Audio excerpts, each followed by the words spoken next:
Yet another team in the Eastern Conference has made a trade to help stay ahead of the game in the Eastern Conference, hoping to improve their roster. And that was today the Miami Heat trading for Terry Rozier. And on today's episode, we're going to talk about why the Chicago Bulls, again, are behind the curve when it comes to improving the roster while the teams around them continue to do so. We're going to get to all that and more right after this. You are now tuned in to Chicago Bulls Central, your number one place for all Chicago Bulls news and content.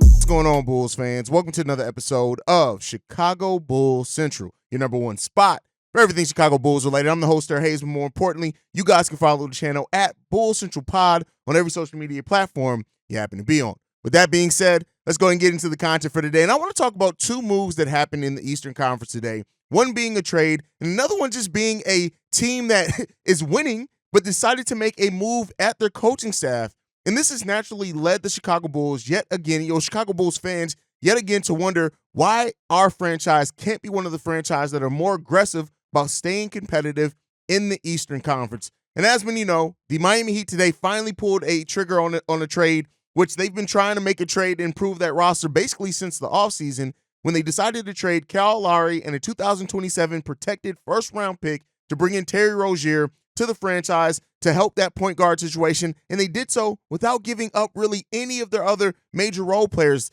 The Miami Heat took advantage of a contract in Kyle Lowry and decided to pivot that to move that contract to bring in a player that absolutely can help them win now, that also kind of fits their culture in Terry Rozier. They traded a player that was over the hill in Kyle Lowry to get a player that's averaging 23.2 points per game, 4 rebounds, and almost 7 assists per game, doing that on 45% shooting from the field, and a player that fits the culture of the Miami Heat with giving effort defensively. He's always a shutdown defender, no, but he is a player that definitely gives tons of effort on that defensive side of the ball, and he's shooting the three ball at 35.8%, taking 7.7 of those a game. Terry Rozier fits the Heat culture, fits a position of need, and the Miami Heat, who, were involved in Dame Lillard trade rumors and things before the start of the season, weren't able to get that done. They end up making a move now to improve their roster while still maintaining their depth and not having to give up Tyler Hero, not having to give up Duncan Robinson. Now, those are still players that they can look to move at this trade deadline if a big deal presents itself, but you have to admire the Miami Heat for continuing to be one of those franchises that makes moves to improve their team and take chances. Hell, trading for Kyle Lowry was taking a chance on that player. Trading for Kevin Love was taking a chance on a player, and those have varying degrees of success for that Miami Heat team. But again, this team still giving up a 2027 pick that's heavily protected isn't the worst thing that you can do. And while it's not a deal that necessarily pushes them towards the top 3 of the Eastern Conference, it is once again a team making a move to continually improve where that team stands at. And we here at the Chicago Bulls are a team that doesn't strike always where the deal is hot. And that has been one of the biggest things really holding back this team is their reluctance to move. It's not always who you move, it's when you move them as well. And the Bulls have been a team that is not struck when players' trade value is at its highest. We continually find ourselves behind the 8 ball to do so. Now, the story of the season has been the growth of Kobe White, and it's been great to see. And while the Bulls have definitely improved their level of play here over basically since the end of November, you have to give them credit for that. Before a franchise and a front office that continually says what they're judging this team by is improving and winning, and they want to be a team that's able to compete for titles, we have not seen the aggressiveness consistently from this front office in doing so. Now, that is not to say that there aren't reasons. We already talked about it. First season in this, they traded for Nikola Vucevic. That was a move not many of the NBA world was expecting. And then they went out and got DeMar DeRozan, Lonzo Ball, Alex Caruso in an offseason where they technically had no cap space, and drafted Ayo Dosunmu, a player who's playing really well off the bench for us and played really well that first season, had a down sophomore year, but played really well for us. You get credit for that. They did not make a move at the trade deadline that first year after acquiring those players, even with Lonzo going down with injury and Zach LaVine being hobbled. And then you have last season, where we all knew that the Bulls were missing something. Our big man depth has always been a question. The power forward position has always been a question because Patrick Williams hasn't really stepped up consistently in the way that this Bulls team needs him to do. And this all led to frustration from the Chicago Bulls fan base that we just continually be that team behind the eight ball. And I haven't even gotten to the Milwaukee Bucks yet, who fired their coach in Adrian Griffin today, despite being one of the best teams in the Eastern Conference, holding the second best record in our conference and the fourth best record in overall NBA. And we gave a secret extension to our head coach, Billy Donovan. The biggest thing in this that stands out with the Chicago Bulls team, even with us being 3 games below 500, winners of 6 out of our last 4, playing with an almost 50-win pace since the beginning of December, this team just continually does not make the big moves to really get to where their words tell us that they want to get to. And I don't expect them. Like, don't get me wrong. The Terry Rozier trade, not a trade that the Bulls should have made. Giving up a first-round pick, not the place where the Bulls are right now after giving up so much draft capital. They want to hold on to that. It's not about that the Bulls should have made the move that the Miami Heat made today. It's not about the Bulls should have made the move that the New York Knicks made. It's not necessarily saying that the Bulls should have made the move that the Indiana Pacers made exactly, but those are franchises that keep making moves to try to improve where this team is, and they have not stayed stagnant since they made big deals to really kind of improve where those teams were, albeit 3 years ago. And that's the biggest indictment on this front office and this franchise right now from a fan base that is just frustrated.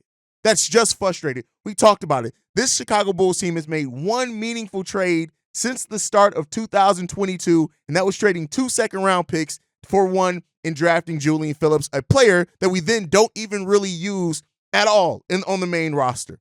That adds to that frustration by the Chicago Bulls team, while on average, every other team in the NBA on average made 8 moves over that 8 trades over that same time period.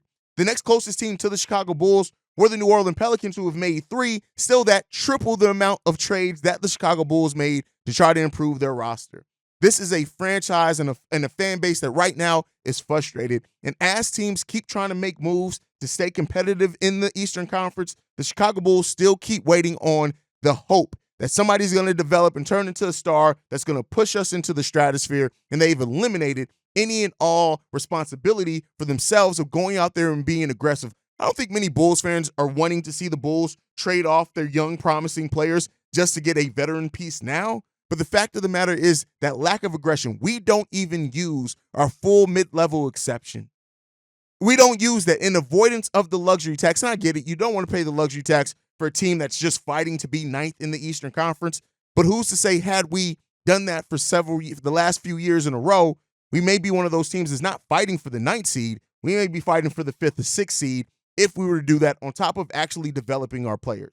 And then that gets into, furthermore, the coaching, right? We gave a secret extension to a coach a year before it was needed. We ended up struggling that year. And the Milwaukee Bucks, albeit, we talked about it, me and Pat over on Locked on Bulls, the Milwaukee Bucks are a team that right now they're 30-13, and they're winning based off the strength of the talent on that roster.